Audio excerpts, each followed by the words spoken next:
In the beginning of the 20th century, European powers controlled most areas along the Indian Ocean rim.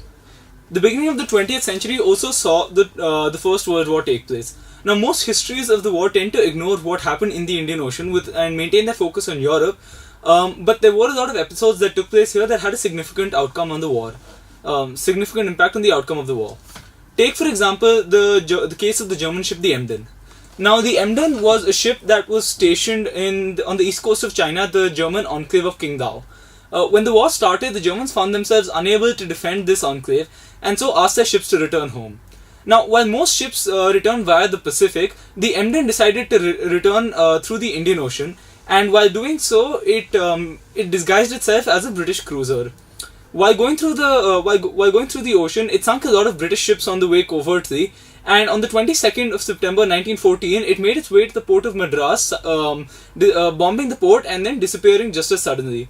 From there, it went to Sri Lanka, where it continued to bomb more ships along the way, and decided to make an audacious raid on the Penang harbour, where it successfully took on Russian, French, and British forces together, before eventually being defeated at the Coco Islands south of Sumatra. Indians were an important source of troops to the British throughout their colonial rule, and World War I was no different in this respect. You had about 1.3 million Indian soldiers fighting on behalf of the British and winning crucial wars for them, though their contributions remain largely forgotten. Now, the Germans and Turks recognized that the Indians were an important source of troops and therefore tried to instigate revolt within the Indian sections of the army.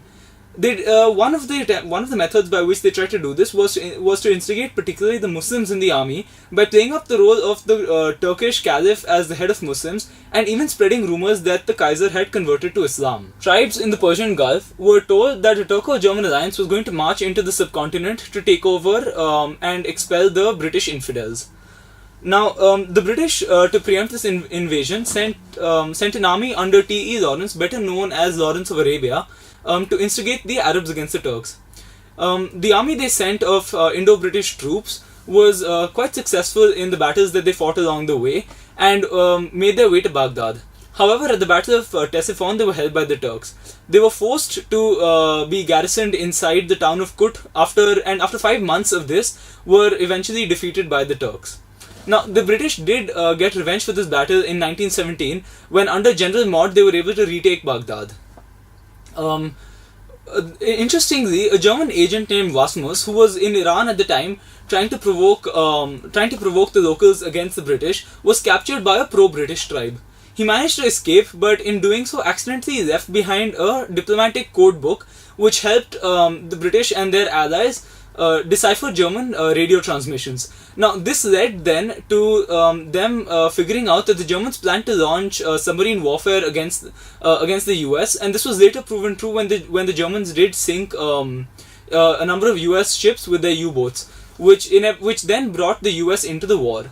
So you see here that a small mistake that was made in the Persian Gulf had large consequences for the eventual outcome of the war itself.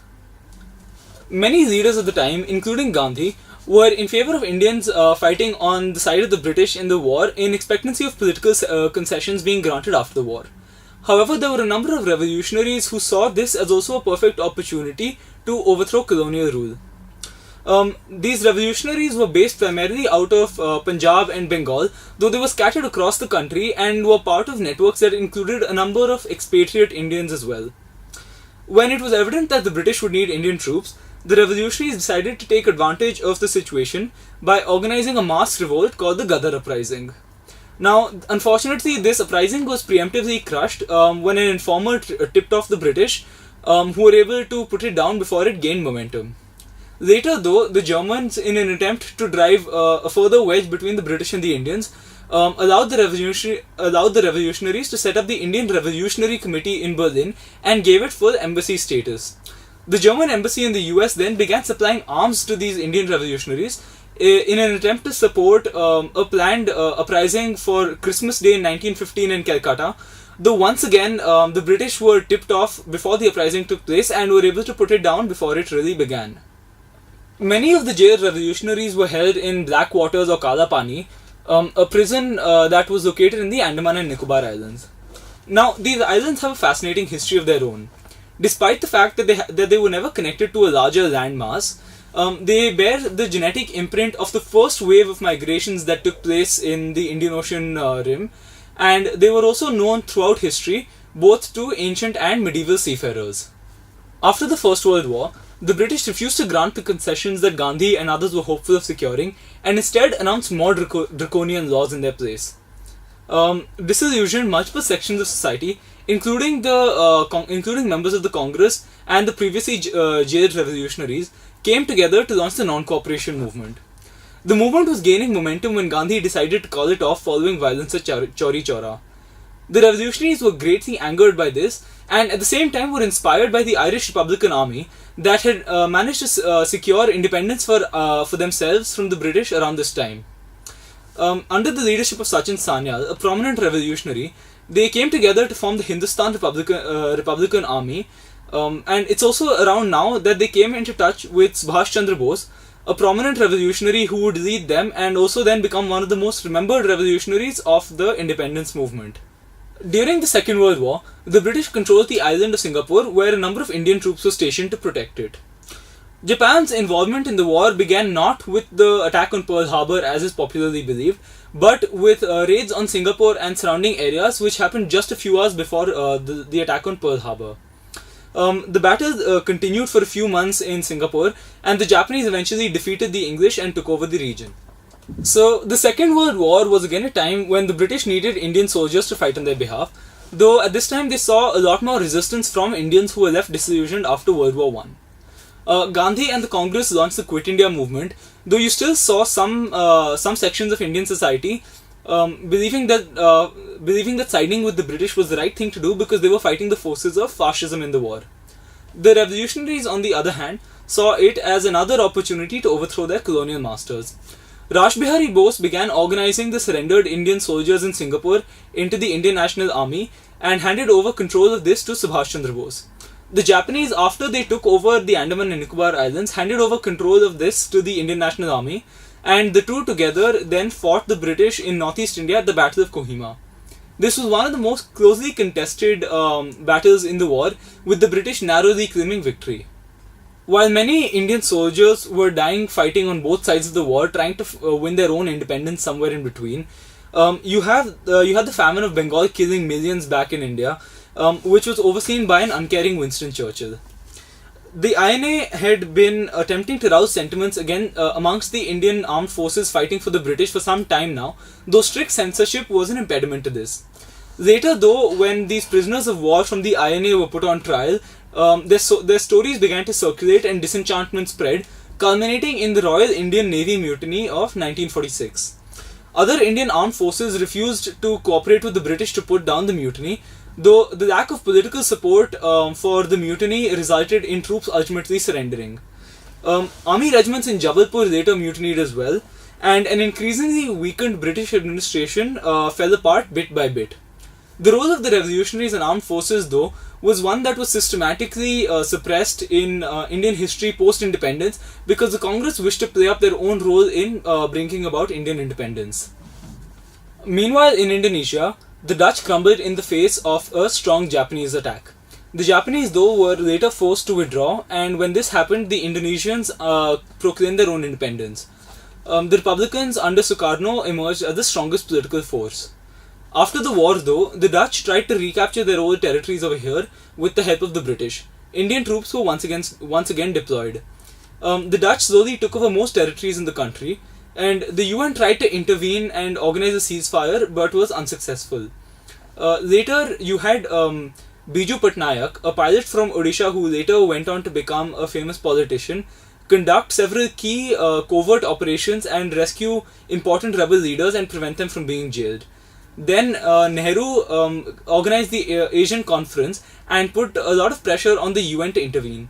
The UN was only able to organize a ceasefire, and the war only ended later when the US threatened to withdraw their Marshall Plan aid to the Dutch.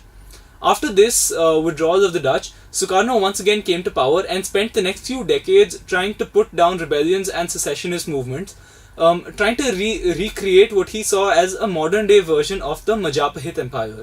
Once India achieved its independence in 1947, the entire colonial project began unwinding across the Indian Ocean region. By the 1960s, you have most colonies in the Indian Ocean disband, but in many places this was a violent process. In most cases, you had the Europeans returning to their native lands, but in places like South Africa and in Zimbabwe, the European population stayed on and continued to exercise strong power in the country for decades to come. The most determined effort, though, for freedom came from Vietnam. Now, despite decolonization happening in other places, you had a number of powers trying to continue their rule in Vietnam. Eventually, though, the Vietnamese under Ho Chi Minh were able to band together and defeat these powers, finally reclaiming control of the country for themselves. The departure of the Europeans didn't turn the Indian Ocean Rim into a peaceful region of new states, though. Across the Indian Ocean Rim, since the end of colonization, one has seen civil wars, partitions, secession movements, and genocides. The unwinding of European domination also disrupted the social networks that had been established. Indian communities were left vulnerable in a number of places, particularly Burma and Uganda, where businesses controlled by them were nationalized and Indians expelled. The most famous success story post-decolonization comes from Singapore. Under Lee Kuan Yew, they were to join in a federation with Malaysia, though due to political disagreements with the Malays were excluded and faced further problems when the British withdrew. However, the tiny island engineered a massive turnaround by inviting multinational corporations to set up there and making themselves a manufacturing hub.